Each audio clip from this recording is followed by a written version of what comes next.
Hi, അപ്പോൾ നമ്മുടെ ഹോസ്പിറ്റലിൽ വൈറ്റൽ സയൻസ് എടുക്കുന്ന ഒരു മെഷീനാണ് ഞാൻ നിങ്ങളെ പരിചയപ്പെടുത്താൻ പോകുന്നത്.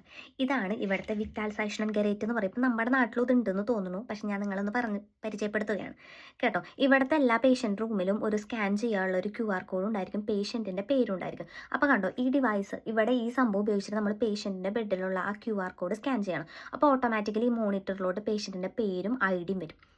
എന്നിട്ട് ഇവിടെ BP കഫ് ഉണ്ട്, അതുപോലെ ഇവിടെ SpO2 ചെക്ക് ചെയ്യാനുള്ള സംഭവമുണ്ട്. ഇവിടെ കണ്ടോ, ഇവിടെ ടെമ്പറേച്ചറും ചെക്ക് ചെയ്യാനുള്ളതുണ്ട്. ഇതെല്ലാം കൂടി നമ്മൾ ചെക്ക് ചെയ്യുമ്പോൾ മോണിറ്ററിലോട്ട് പേഷ്യൻറ്റിൻ്റെ എല്ലാ വക ഡീറ്റെയിലും വരും. പിന്നെ നമുക്ക് ഈ സൈഡിൽ ഞാൻ ഇവിടെ ഒരു മോണിറ്ററും കൂടി ഞാൻ കാണിക്കാം.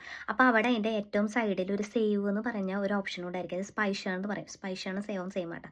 അപ്പോൾ നമ്മൾ സ്പൈഷേൺ ചെയ്ത് കഴിഞ്ഞാൽ ഓട്ടോമാറ്റിക്കലി നമ്മുടെ മെയിൻ സിസ്റ്റത്തിലോട്ട് എല്ലാം സേവ് ആയിട്ട് വരും.